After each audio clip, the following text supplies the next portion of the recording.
Hello there guys, welcome to another of my live videos, and today I'm just be officially updating you on some more current latest news. So if you do consider drop your likes, and if you do consider subscribe to the channel as always. So obviously we do know that these problems at Manchester United, and obviously there has been problems at Manchester United for the last 6 or 7 years, and I have been infuriated the way that the football club has been run in the last 6 or 7 years, because obviously we have been inconsistent in the last 6 years and that, and obviously so far this season, 3 games have been played. Obviously, we've won one, we've drawn one, and of course we have currently lost one and that. And it just basically shows that we didn't do enough investment, throughout the course of the summer and that. And I think the board have come to terms, and they did realise that they didn't back Ole Gunnar Solskjaer enough, throughout the course of the summer and that. And I think regardless of what happens this season, I think for this season Ole Gunnar Solskjaer's job is going to be safe in that. Obviously, I do believe our expectations this season, probably will be to finish in that top 4, maybe win some silverware and that. And of course Ole Gunnar Solskjaer has got to exceed these expectations, and I did initially say that our aspirations will be that top 4 in the next couple of seasons, and I did say in the next couple of years or so we should be mounting a title challenge up. We bought three good players to this, three good players in throughout the course of the summer. We spent £148 million on Daniel James and Wan-Bissaka, and of course on Harry Maguire and that, and we have seen glimpses of what good signings they have proven to be. So I'm happy that we got that experienced centre half in. I'm also happy that we got that right back in, but we still I've got strong reservations about our midfield. Obviously throughout the course of the summer as well, was in search for right winner, but the board did a short at the start of the summer that there was actually going to be a back in Ole Gunnar Solskjaer, but I did say certain players would have had reservations about joining the football club, obviously because we're not in a Champions League football for this season that. But I do believe that the board have assured that Ole Gunnar Solskjaer will be back to in the next couple of windows, so we need to see further more investment in January, maybe perhaps next summer as well. But one of them areas we've got to address is that midfield area, because I've got a lot of strong reservations about that. But I did say it was going to be hard for us to address all the problematic areas in one summer transfer window, and that it was going to be very, very difficult, because obviously this has been Ole Gunnar Solskjaer's first summer as Manchester United manager and that, so you can still say he's in the process of rebuilding. I think throughout the course of summer Solskjaer had held negotiations with Ed Woodward about the lack of business in the transfer market, because obviously throughout the course of summer Ed Woodward had been overseeing our transfer business, but obviously we was in search for a sporting director, as you all know, for quite some time. For the majority of the summer was in search for a sporting director, and I did say there needed to be a structural change at the club and that, but obviously we didn't get a sporting director in, so obviously like I said Ed Woodward ended up overseeing our current transfer business. But the vast majority of Manchester United fans, probably including me, are demanding Ed Woodward out. They're also criticising the board and that. I think the board's clueless, to be quite honest with you, and they're also demanding the Glazers out of the football club. I still believe even though we lost to Crystal Palace at the weekend, I still think we will have a better season this season than what we saw last season, because last season was a huge disappointment. Obviously we finished 6th, we didn't win any silverware, and of course we failed to qualify for the Champions League and that. But I still believe we will have a better season this season. But analysing our squad, I think it's definitely good enough for the top 4 finish, but I don't think it's good enough yet to currently win the league. But with the dimension of this club, with the history of this club, we should be up there challenging, and of course winning silverware. So basically isn't good enough in that. And like I said, I have seen some vast improvements in the squad, but there's still key areas where Manchester United are lacking. I do think we have improved defensively, with Harry Maguire and that coming in. I think we have improved defensively, and I don't think we'll concede as many goals as we did last season, because last season we conceded 54 goals in 38 Premier League games. Obviously that was our highest total of course in 40 years. But I think we have improved defensively. I do think we look much better in that attacking third of the pitch and that. We've got more pace now up front, and that's obviously something we lacked last season, was that pace, and this is why last season wasn't ruthless enough in front of goal. This is why obviously wasn't scoring enough goals and that. But like I said, in the game against Crystal Palace, we had a lot of chances in that game. I think we had over 20 odd shots, but we only managed 3 shots on target. So I think we need someone in that can create more chances. We need to see that we need to see that leadership in the team. We need someone who's better at taking a set piece and that. And we have got quite a lot of experienced players in the squad, quite a lot of aging up players. We've got quite a few fringe players. There's a lot of quite a few young upcoming players as well. And I do believe, they will be giving their chances this season. But I do believe definitely, further more investment is needed in the January transfer window. I do also believe that more players do need to be sold. Obviously, we've seen 4 players depart the football club since Ole Gunnar Solskjaer's arrival. Obviously, we saw a couple of weeks ago Lukaku left Manchester United and, of course, went to Inter Milan. So in that aspect, I think that was really good business from the football club, generating a substantial amount for the flop, basically. And obviously, it was good to see that we recouped the money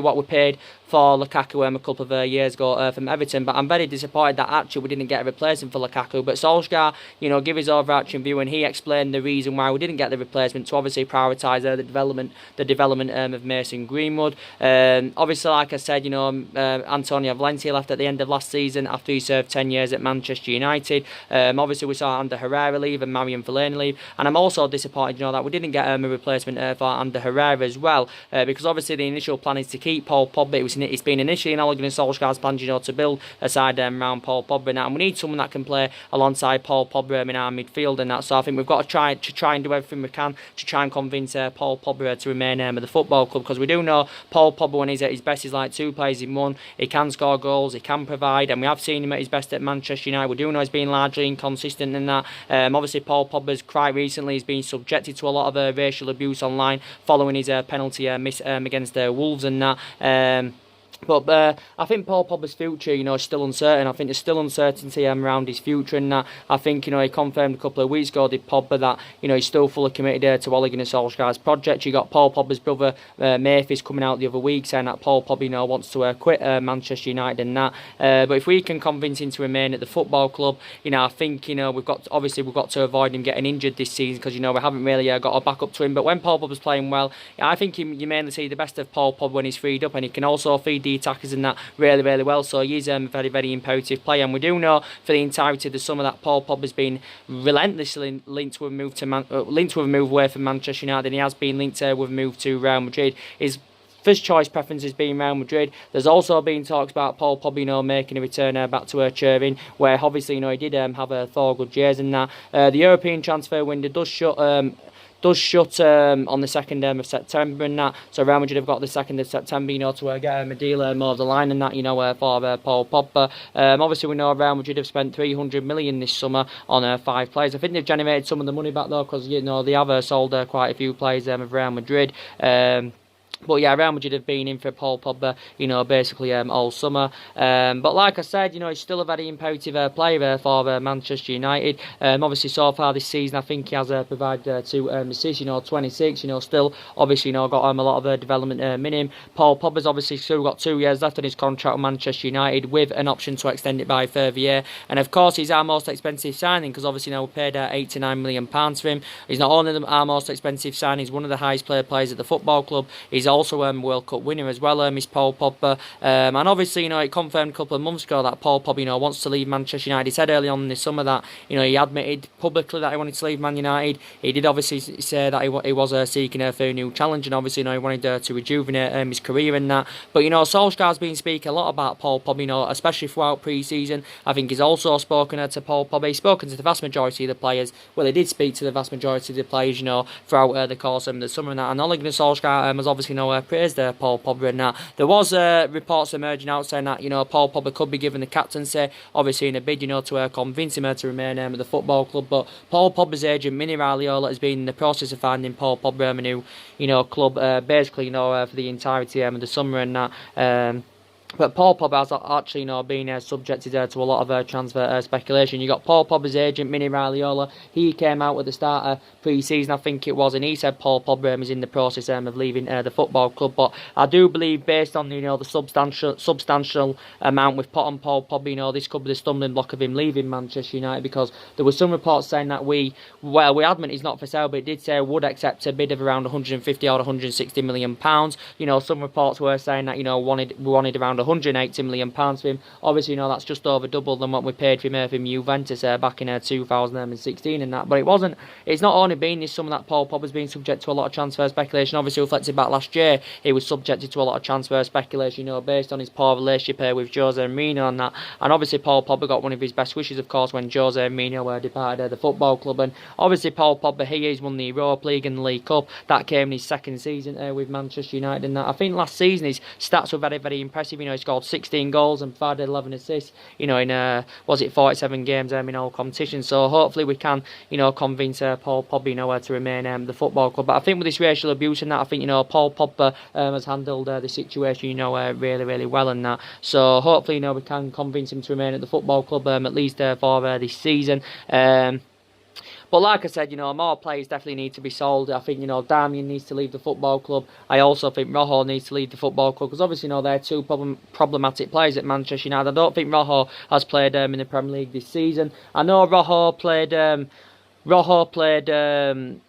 throughout pre-season. He was quite impressive, was Marcos Rojo, but obviously we do know now that Marcos Rojo is not first choice anymore. Well, he never really was first choice anyway, and I think his Manchester United career has been mainly affected with the amount of injuries he has sustained. Rojo's just got on the 2 years left in his contract with Manchester United. Don't forget, we did put a £25 million valuation on him.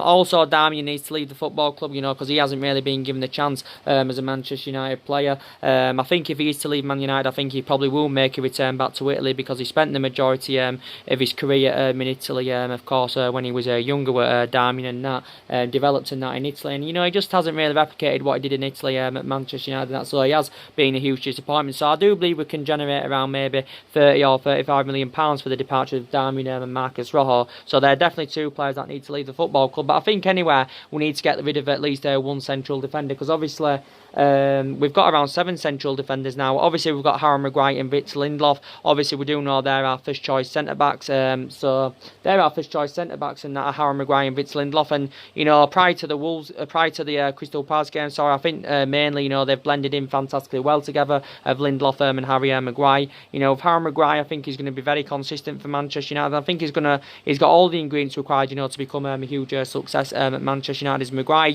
Maybe we did overpay for Harry Maguire. We paid obviously £18 million to him. He's our second most expensive signing. He's the most expensive defender in the world and that. And maybe we did overpay for him, but I did say in these markets of these day and age now, you've got to overpay for players. But we can obviously afford to give players big contracts, and we have got players on big contracts. We can also afford to overpay for players, and we have done that. Because obviously we've got a history of spending a big on players and that. £80 million is too substantial, but I think Harry Maguire is going to definitely succeed at Manchester United, and he's obviously our best option in our central defensive area than what we've currently got at the moment. Victor Lindelof, these question marks around him, can he keep the consistency up? And I do believe, Victor Lindelof, can keep the consistency up. He got embarrassed in the game against Crystal Palace and that by Jeffrey Schlupp.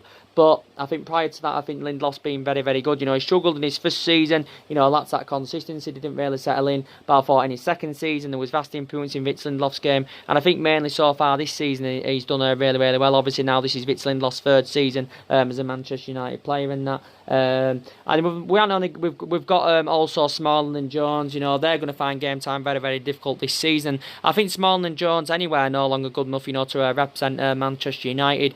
Obviously, they've been too long-serving players at the football club. They've both been here since the Alex Ferguson era. Smalling's been here 9 years. Jones has been here 8 years. So obviously, both players have nearly been here a decade and that. They've made centuries of appearances of both players between them, and and we have seen glimpses of how good they can be. Jones and Smalling, but like I did say, they are too inconsistent now. Obviously, Smalling wasn't even part of the squad wasn't part of the travelling squad for the game against Wolves and that. But yeah, Smalling and Jones now are service to requirements at Manchester United. But in that aspect, it was bad business from us, giving them 2 new long-term contracts last season. I think we're orchestrating on keeping Alex Tuanzebe at the football club. He'll definitely get given his chances this season. He's gained a bit of experience anyway as Alex Tuanzebe. I thought in the games he participated throughout pre-season, was really, really good. He obviously got the experience last season because he was on loan with Aston Villa last season. I thought, he did really, really well, did Tuanzebe. But I think, we're orchestrating on keeping him for now anywhere. Obviously, with Eric Bay, obviously we do know that he's out with injury. He's out until Christmas with a serious knee injuries, Eric Bay. And we do know how much of an imperative player that Eric Bay is, and that he has got a great potential. And when he does play, he's a really, really good central defender, and that, his passing is good, his distribution, that's really, really good. But like I say with Eric Bay, I think his Manchester United career has been mainly affected, the amount of injuries he has sustained. And not only the injuries he's sustained, I think, also, his fallout on the managers and that. So this is really, taking its toll on Eric Bay. Obviously, we paid £30 million for him from Villarreal back in 2016. So he's now in his 4th season as a Manchester United player. He's Bay. I think if the right offer came in for Eric Bay, we would consider offloading him. I think we'd look to at least recoup the money that we paid for him from Villarreal back in 2016 and that. But we do know he's out with injury. But yeah, we have got a lot of central defenders and that in our squad, but I think we need to get rid of at least one. But like I said, I think, the players, we was in for, throughout the course of the summer, I think, the players that we didn't land, I think we'll probably, reignite our interest in them players in the January transfer window. So I think maybe we'll go back in for Bruno Fernandes and that, because it was a shame that we didn't recommend Bruno Fernandes in. We do know how much of a difference, it would have made in our midfield, Bruno Fernandes. And I think, I would have been excited about the prospects of Bruno Fernandes playing alongside Paul Pogba in our midfield and that. But I think we're going to go back in for him in January. With Christian Eriksen, we could go back in for him, but I've got reservations about him coming to Man United. I don't think he's going to come in because I think his preference is a move to Real Madrid. We could go back in for Mandzukic. We could go back in maybe for Paul Dybala and that. I think we'll probably go in for Jadon Sancho next summer. So I think we'll reignite our interest in some of the players we was in for, throughout the course of the summer in the January transfer window. But yeah, definitely, further more investment is needed in the squad. And, looking at that midfield, it really, really does concern me. So I'll be happy if we can, convince Paul Pogba to remain at the football club and that. But if we do, we've got to try and avoid Paul Pogba, getting any injury, because obviously we haven't really got a backup to Paul Pogba. Look at our other midfielders. We've got the likes of McTominay. McTominay made his 50th appearance yesterday for us in all competitions and that. I think McTominay started the season really, really well. I think he will have a better season this season, Scott McTominay. I think he also did well throughout pre-season and that, but I still don't know if he's got all the attributes to succeed as a Manchester United player. So in that aspect, I'm still very, very sceptical about him. I've got the same thoughts about Pereira and Fred. We have seen glimpses of how good they can be, because they also did well throughout pre-season. The games they participated in, but again, I still don't know if they are the long-term solutions for Manchester United. And with Fred, obviously, we got him last summer. We paid just under £50 million for him, so obviously Fred's on that list of one of our most expensive signings. And I thought Fred was a exceptional player for Shakhtar Donetsk. He hasn't really replicated this at Manchester United, so mainly it has been a huge disappointment. I'll credit Fred though; he did well towards the back end of last season. He also did well, throughout pre-season, and I think he's a better solution than Matic, because I think, Fred's more mobile and he's better on the ball than Nemanja Matic and that. I don't think Nemanja Matic is no longer first choice. We do know that Matic was actually no first choice last season, because last season our first choice midfield trio was actually Matic, Pogba and Herrera and that. And to be fair, last season they blended in quite well together. But I do believe, based on Matic's, based on his inconsistency, I think now he'll find game time very, very difficult. And I don't want Matic to really play anyway. He's too inconsistent. It makes that midfield, of course, look totally imbalanced. And he's aging up now, he's Matic. He isn't, of course, getting any younger and that. So obviously in the January transfer window, we have got to address that midfield. But I did say, prior to this summer transfer window, we hadn't been competitive enough in the recent windows. We didn't obviously get anyone in January. Obviously, we didn't get our number one targets last summer. And the main factor reason why we didn't get our number one targets last summer, because obviously the board weren't back in the signings that obviously Jose Mourinho wanted to recommend it to the football club. So analysing our recruitment policy, it isn't very, very good. And throughout the course of the summer anyway, Solskjaer was talking about our recruitment policy. But throughout the course of the summer, there was a lot of speculation anyway about players coming in, and obviously, of course, players going out and that. But definitely, we still know that further more investment is needed in the squad and that. And like I said, at the moment, City is strides ahead of us. Obviously, we do know Liverpool that are strides ahead of us. So it's very imperative that we catch up with the likes of Manchester City and Liverpool, because I do believe they are at least a couple of years ahead of us and that.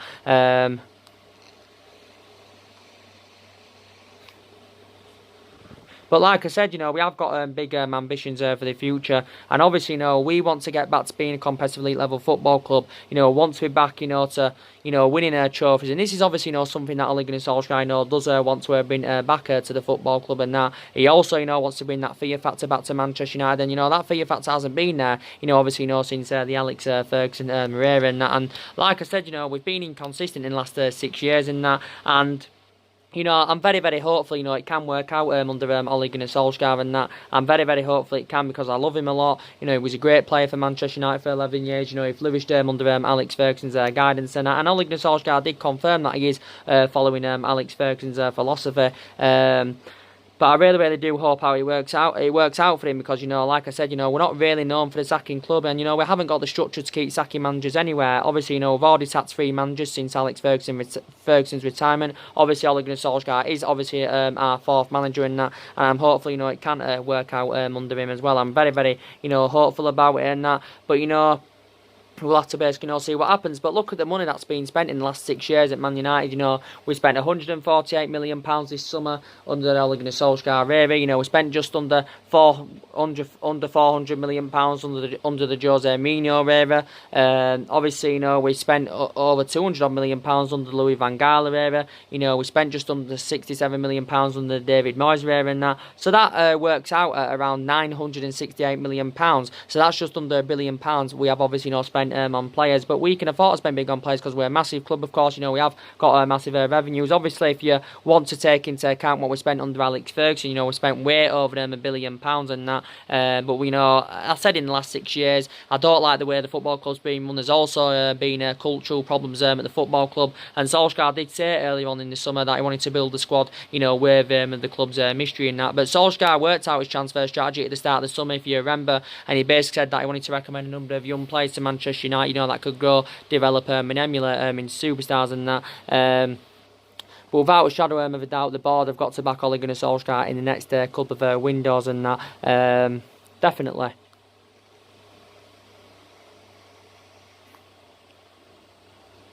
I'm still very, very hopeful, it can work out under Ole Gunnar Solskjaer and that.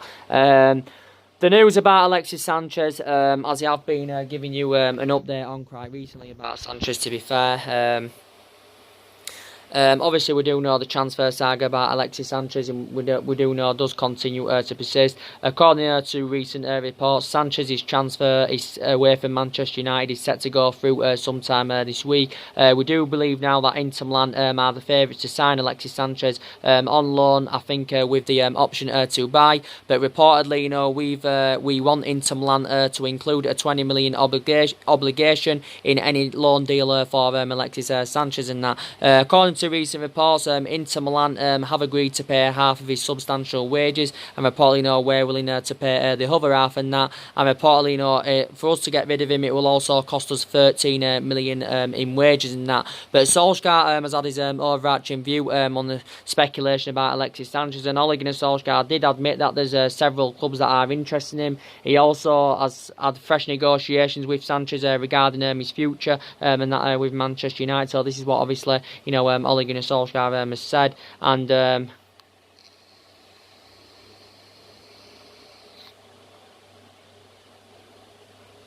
he did, and I think he's indicated out, that Sanchez, could still leave Manchester United this month.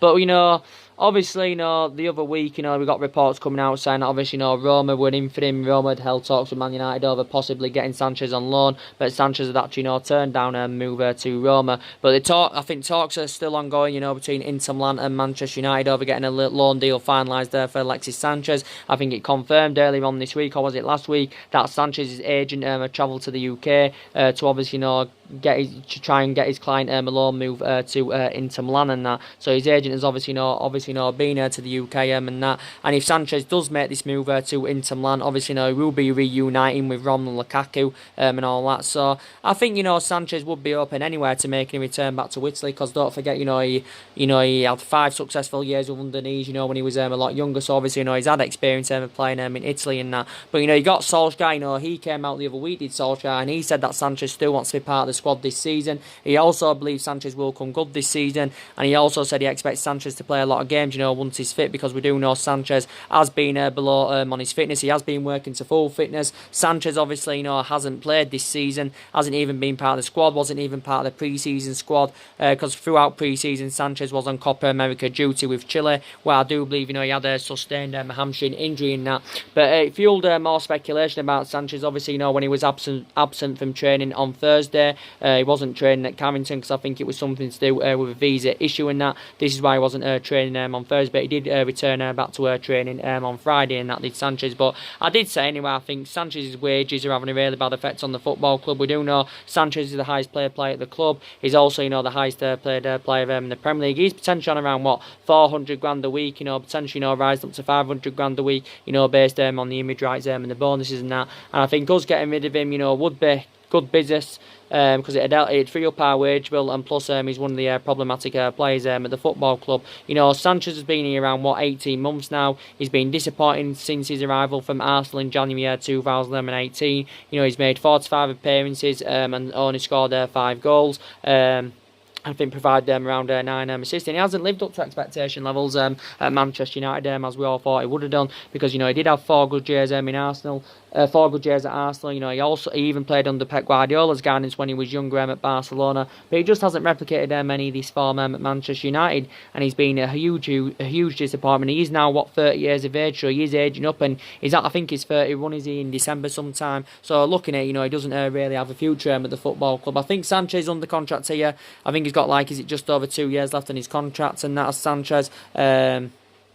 But I think we definitely need to get rid of him. But for the majority of the summer anyway, we've been working on getting rid of him. But I did say his substantial wages have obviously been the current stumbling block. He is primarily a left winger, but obviously he can play in various other positions, so his versatility, and that's really, really good. But he has been a huge disappointment for Manchester United. When we first got him, I thought he would have made a sort of similar impact as Robin van Persie did back in 2012 when we got him from Arsenal and that. And you can quite frankly say he won us the league in the 2013 season, obviously in Alex Ferguson's last season, that with the amount of goals that Robin van Persie had currently scored. But yeah, there's been quite a few teams in for Sanchez. It said Napoli were also interested in him. It also said, AC Milan were interested in him in that. But we'll see what happens. So for me, there's still uncertainty around his future, but according to recent reports, Sanchez is on the verge of leaving Manchester United. But it did say from Sky Sports that Man United and Inter Milan have not yet agreed terms over the deal for Sanchez and that. But I do believe Inter Milan are willing to pay half of his wages. We'll have to pay the other half of his wages and that. And reportedly it's going to cost us 13 million in wages, of course, to get rid of Alexis Sanchez and that. So if he's on £500,000 a week with the bonuses involved and that, I think that equates to around 17 or 18 million pounds a year. But now Inter Milan are regarded as the favourites to sign Sanchez, because obviously they want someone to partner up alongside Romelu Lukaku in their front line, and probably they believe Sanchez is obviously the right solution and that. So he's definitely for me one of the players that we need to get rid of, because Sanchez is behind the likes of Daniel James, Martial and Rashford and that, and he's obviously going to find game time very, very difficult anywhere. You got Solskjaer. He also came out the other week. This was prior to the Wolves game, and he denied speculation that Sanchez was training with the under-23 reserves, because there was reports coming out saying that Sanchez could have been sent to train with the reserves in order to force him out with the football club and that. But he did initially say Sanchez was actually refusing to leave Manchester United. But yeah, one of the players that does need to go. But the players have been impressed with, so far this season. I've been very, very impressed with Daniel James, but, my overarching view on Daniel James is, he's still a prospect and needs time to develop and that, there's still improvements needed in his game. With Daniel James' versatility is good, he can play on the left, he can also obviously, play on the right, can Daniel James and that. But, we've mainly put him on that right-hand side, but he's actually, supposed to be more effective from that left-hand side, is Daniel James. He's already scored 2 goals this season so far and that. But, when he came to he's actually, taken a huge step in his career, coming from the Championship all the way to the Premier League and that. And, I did say at the time we signed him, I've got reservations about him, but I think he's going to do really, really well at Manchester United. Only 21 years of age, his pace is unbelievable and that. He's not really good in the air or good at tracking back. They're the concerns I've got about him, but I think he's still going to succeed at the football club. And like I said, with Martial and Rashford, they're doing well this season. I think them two are going to have better seasons this season. You know, they're winning consistent in the last couple of months of last season. But I did still say at that point that Martial and Rashford are still both the long-term solutions for Manchester United. You know, obviously we do know it confirmed at the start of the season that Martial has been given that number 9 shirt. Obviously, I think he's actually more effective in that central position, and obviously we're playing him in that central position because, you know, he played in that central position throughout pre-season, and I thought, you know, Martial, you know, did really, really well. I think Martial scored like 50 goals now for us. 50 goals now for us, is it, in all competitions, if I'm right. Obviously, you know, and he scored 17 goals in his debut season with the football club, did Martial. Obviously, you know, he was paid a substantial amount for him because, you know, we got him, you know, when he was actually really, really young. I think we got him at the age of 19, was it? You know, we potentially paid around £36 million for him, but it does potentially rise up to around £57 or £58 million, you know, based on goals and achievements and that. You know, Martial obviously got a new 5-year deal back in January. In that aspect, that was good business from the football club. But this season, he scored 2 goals, I think, this season so far, and he's also provided an assist. So, you know, Martial started the season really, really well. And with Rashford, he can also play centrally and outright, but I think, you know, for the majority of this season, probably Rashford will be playing on that flank because he does play well from that flank. You know, he's supposed to be more effective from that central position, but obviously we do know Martial is playing in that central position. But Rashford and Martial are still both very, very young. They've got a hell of a lot of development in them. You know, Martial's 23. You know, I think Rashford, of course, is only 21 years of age, and Rashford's been a Manchester United player, you know, since the age of 7 and that. You know, he was in the youth setup for, you know, for a number of years, and obviously, you know, he's been in the senior squad, you know, with Man United, you know, since 2016 as Rashford. And I think, you know, like my opinions on Martial, I think his speed's good. I think he's got that finishing aspect now. With Rashford, I think he's good at receiving the ball, and when he's on form, he's good at getting them runs in behind and that. So they are two very imperative players. I still don't think Martial and Rashford have quite emulated that level yet.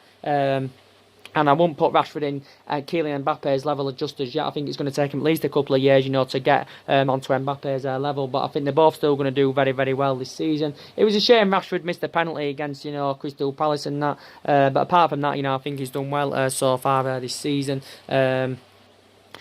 And, you know, with Mason Greenwood, obviously it confirmed at the start of the season, you know, he's been assured more playing time this season as Mason Greenwood, and I think he'll do really, really well, Greenwood. Obviously, you know, he's only, 17 years of age. You know, I thought he did well for the reserves last season. He did well throughout pre-season. But I did say, you know, the young players, you know, were a fruition throughout pre-season. I also think they're going to be a fruition this season. And I did say the likes of, you know, Mason Greenwood, Chong, and, you know, Angel Gomez there will be a big part of the squad this season.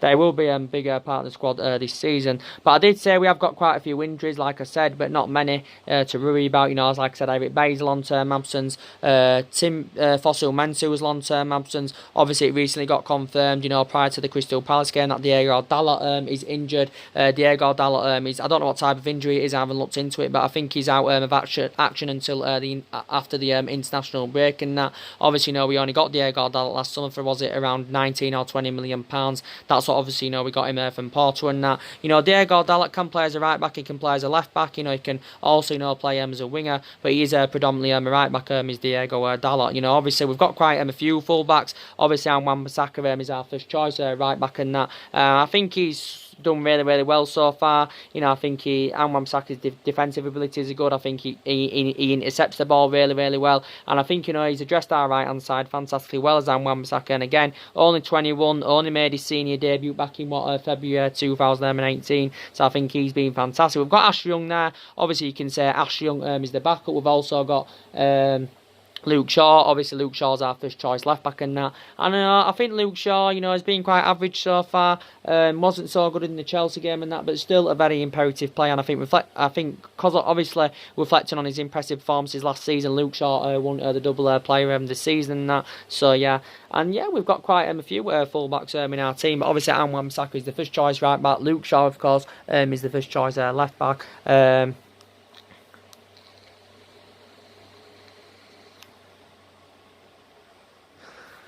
But for me, you know, my opinions on Solskjaer, he's not really got the experience of, managing to the highest level and that. He has got a bit of experience as a manager. Obviously, he did well in his when he was interim manager in his first 3 months at Man United, last season. He also won a couple of Norwegian titles with Molde, and, don't forget he managed the Manchester United reserve team for a couple of years, so he watched some of this team at this day and age go and develop. I know he also managed Cardiff as well, but it didn't really work out for him at Cardiff. He only had a short tenure with Cardiff, did Ole Gunnar Solskjaer and that. But I did say, even if now at this moment in time, we had a manager with a proven pedigree and a manager, to the highest level, I still think, they would currently struggle with this Manchester United squad, because obviously, it isn't good enough at this moment. But if we get top 4 this season, I will be really, really happy in that. Very, very happy if we do get top 4 this season. But the game against Crystal Palace was kind of an embarrassment. I don't think we played bad. Like I said, we had a lot of shots in the game. We had a lot of shots in the game. It was good to see Daniel James get his name on the score sheet and that. We had a lot of the possession, but Palace, just looked really, really good. They had a few chances. They didn't have a lot of chances, but I think they had a couple of chances. They did Crystal Palace, and that's our first defeat to Crystal Palace, I think, what in Premier League history and that. So it was a kind of an embarrassment. So really, we haven't had a great start to the season. It was a good start by beating Chelsea by 4-0. Even though we looked sluggish in that game in the first 15-20 minutes. The Wolves game, I thought we played well in the first half, wasn't so good in the second half. And in Crystal Palace game, we just had a lot of the ball, but we just weren't clinical enough in front of goal. I thought, we lacked that tempo and that. Crystal Palace defended really, really well, so you've got to credit Crystal Palace in that aspect as well. We've got Southampton coming up at the weekend away from home. That's obviously not going to be a difficult game, but obviously it's a must-win game for Manchester United and that. But like I've already said to you, I've already given my predictions for this season. I think it's going to be City or Liverpool that are going to win the league. Obviously, you got Liverpool winning comfortably yesterday by 3-1 against Arsenal. City winning today away from home against Bournemouth by 3-1. So I think it's going to be City or Liverpool for the title. Like I said, it was City. I think it's going to be the same race as last season. Obviously, City won it last season. Liverpool obviously have never won the Premier League. They haven't won it all in all. For 30 years and that, and they've never won it since it got named the Premier League back in 92-93. So Liverpool's expectations will be to win a Premier League title. I know the best team in Europe. Liverpool have obviously won 6 Champions Leagues and that. And Liverpool didn't invest this summer, but they invested in the last couple of windows really, really well. Did Liverpool, and Jurgen Klopp is a really, really good manager in that. But I think one season, Liverpool can win the league, whether it be this season or they have come close on quite a few occasions though. With City, like I said, they've got the experience of like winning the league and that. Liverpool haven't got the experience.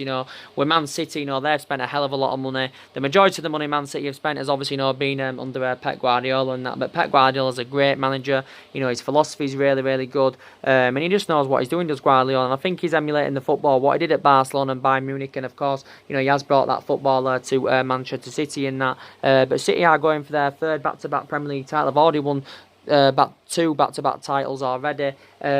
So if they can win the league this season, Man City, they'll match our achievement of what we did in 2007, 2008 and 2009, because obviously, we won 3 back-to-back titles back in 07, 08 and 09 and that. But, I've obviously given you my honest opinions about Man City. I've given you my honest opinions about them. I've praised them for what they've done. I've put them in front of a team that obviously, won 3 back-to-back Premier League titles. Also put them in front of a team that won the treble back in 1999. Obviously, at that point, that was one of Ole Gunnar Solskjaer's most iconic moments as a player. Also, one of my club's greatest achievements and that. But City did well last season, making history. They won an English domestic treble. Sorry. With Arsenal, I'm not too sure about them. I think they could get the top 4 this season. I think they'll have a better season than what they had last season. But the problem is with Arsenal, their record against the top 6 sides is really, really poor. They do concede a lot of goals against the top 6 sides. But Arsenal, looking at what players they brought in throughout the course of summer, they should be challenging for the league this season. Arsenal obviously haven't won the league since 2004, which is obviously now around it's over 15 years ago now and that. Don't forget Arsenal were the only team that went the whole season without losing them again, so that was a fantastic achievement. But obviously, Arsenal had a great team in that generation then. They've got a good team now, but I just don't think they're going to win the league this season. With Tottenham, my opinion on them, they should be challenging this season, because they did good business, on deadline day. But yeah, for me, it's very imperative, that my club, Man United, do get the top four this season. I don't think we're going to win the league at least for the next couple of years and that.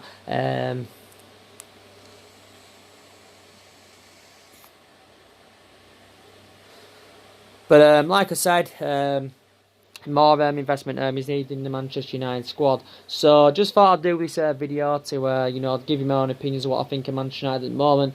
This season I've seen some vast improvements, but I can still see the areas where Man United are currently lacking in that. And I hope to say this season as well that we can somehow improve our record against the elite level sides, the top 6 elite level sides in that. But yeah, last season we managed 53 goals. That only 53 goals in the league last season. I'm still confident we can score more than 53 goals in the Premier League this season. But I think we should be winning the Europa League this season. Don't forget we won the Europa League a couple of years ago, back under the Jose Mourinho era and that. We haven't won much so far anyway. Since Alex Ferguson's retirement. We only won the FA Cup under Louis van Gaal era. That was in 2016, and won the League Cup and the Europa League under the Jose Mourinho era. Obviously that came in Jose Mourinho's first season at the football club and that. But like I said, hopefully we can get further more investment in the January transfer window. So anyway, guys, drop your comments, likes below on the channel. If you do, consider subscribe as always, and take care. God bless, and I'll see you all again very, very soon. Thanks for watching.